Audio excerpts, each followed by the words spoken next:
So yun, no? So kamusta po mga ka-Streetwise? Ako po si Takeru Miyamoto at welcome po sa aking munting channel.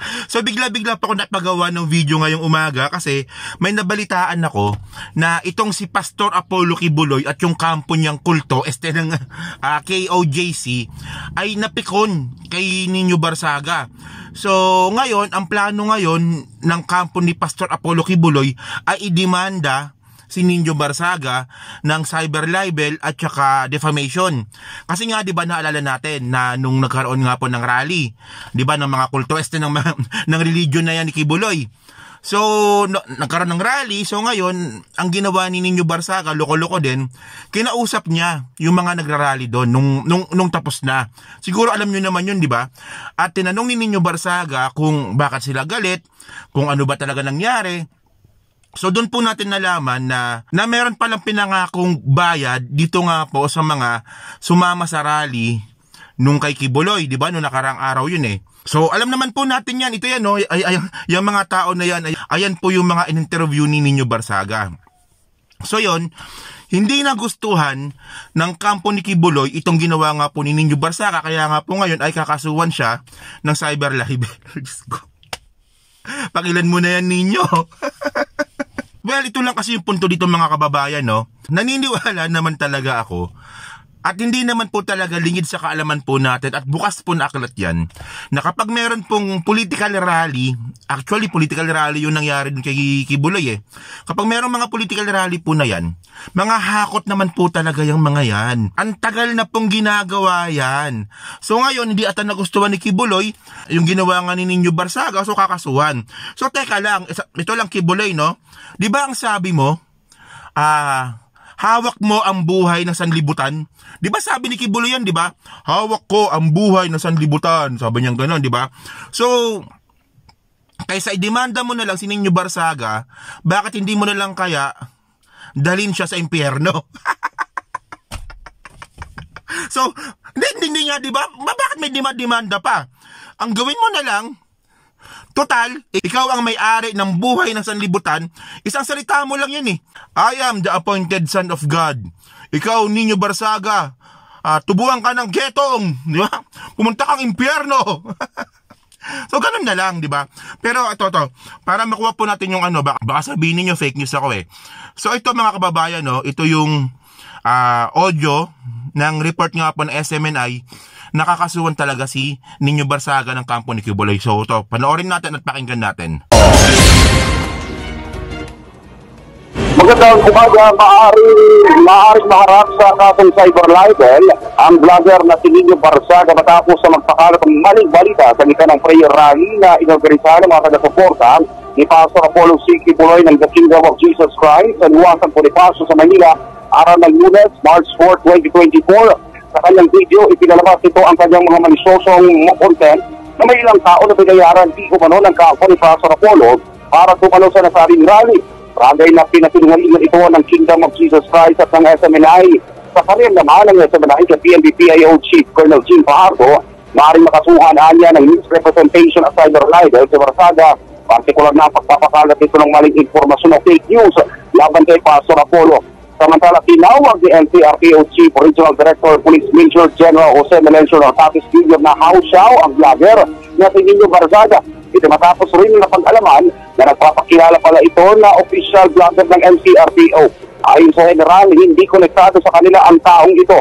Ipinaliwanag para opisyal na lahat ng kanilang vlogger ay lehitimong pulis at may guidance sa PNP sa tamang pangalap ng impormasyon.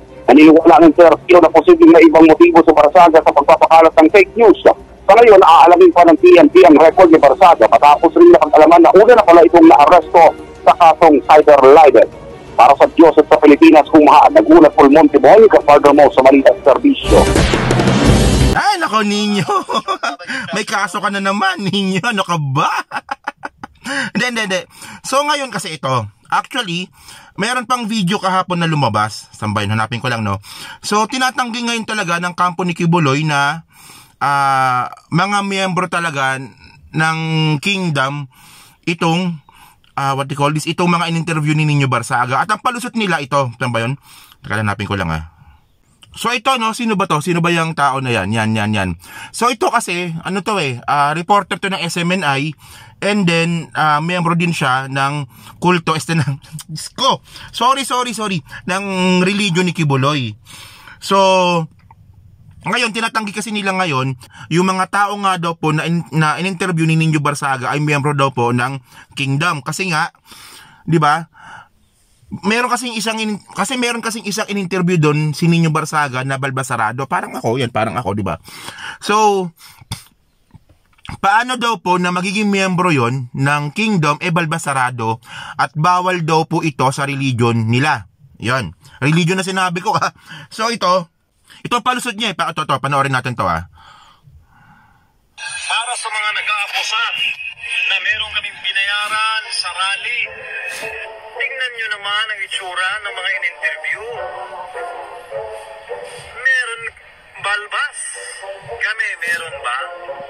Hindi po ganun ang standard namin sa KOJC, mga kababayan.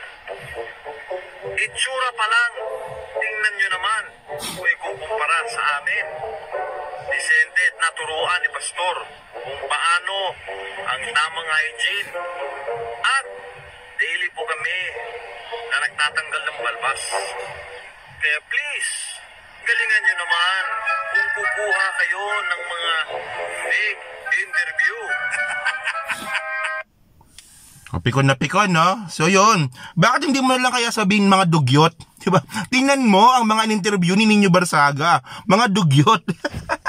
Hindi kasi parang ganun yung pinapalabas niya eh. Pero ito nga mga ka-streetwise kasi, napaka-nonsense kasi nun. Kasi mga kababayan, kayong mga miyembro ng KOJC, ayan ang turo sa inyo. Di ba? Mag-ahit, maging presentable. Pero ang punto dito, yung mga in-invite, yung mga in-invite na sinasabing binayaran nga na pumunta sa rally, hindi nyo naman member. Diyos ko. Ewan ko ba? Pero ito, seriously mga kababayan, kung ano ba pwede mangyari dito. Unang-una kasi, kapag sinabi mo kasing cyber libel, unang-unang dapat tingnan doon, yung intention. Ayun talaga yun. Yung mali siya nung content. Hindi yung tao mismo, And actually, aware naman po tayo na talagang may kaso si Nino Barsaga na cyber libel before. Pero kung ito po ay madadagdag sa mga kaso ni Nino Barsaga, medyo suntok sa buwan ito. Naniniwala ako doon kasi ang babanggain dito ni Kibuloy is yung freedom of expression and information, 'di ba? So nakita nyo naman yung content, 'di ba? So malinaw naman po yung content na ginawa ni Nino Barsaga na for information po talaga yung ginawa niyang content. 'Di ba na may mga pumunta sa rally and then hindi binayaran kaya nagalit. Ayun. So ngayon kailangan patunayan, kunwari kung sakali man nauusa ditong kaso na to, kailangan patunayan ng kampo ni Pastor Apollo Kibuloy na peke yung interview ni Nino Barsaga. Kasi ayun ang lalabas diyan patunayan mong peke. At ito ang pwedeng maging hindrances ngayon dito kay Nino.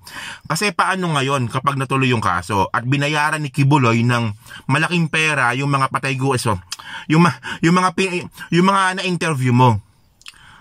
Malay mo bayaran ng 1 million. Sige 1 million bayaran kita. Sabihin mo lang sa korte na scripted, 'di ba? Na scripted yung interview, 'di ba? So medyo mabigat 'yon. 'Di ba? Medyo mabigat na nadalahin yon. Pero mga kababayan kasi, at meron talagang kakayahan si Kibuloy na gawin yon kasi 'di ba? Ang dami ba naman pera niyan, 'di ba? Bilyonaryo yan Pero ang punto kasi dito mga kababayan, napaka-sensitive mo naman buha ka ng ina ka. Hindi nga.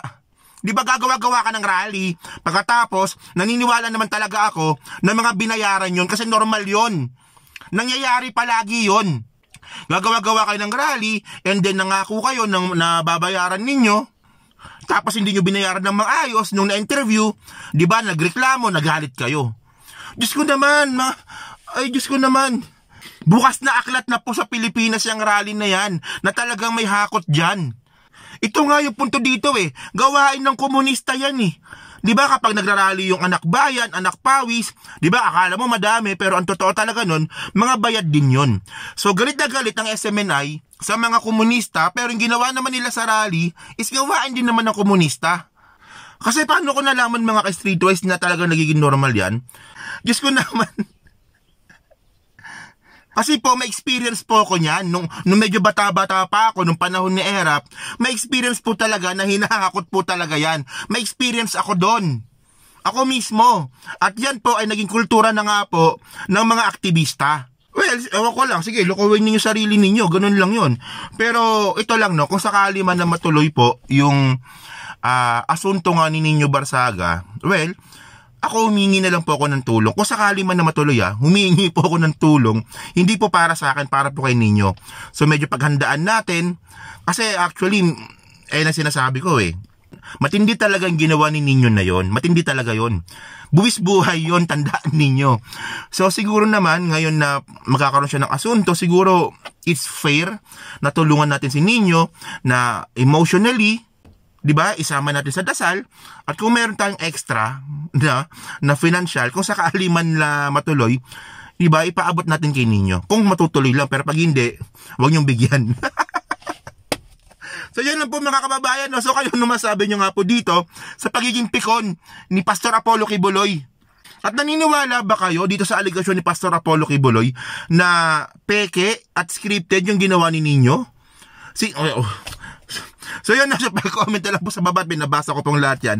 So sa muli po, maraming salamat po sa inyo lahat. Ako po si Takero Miyamoto. Bye-bye.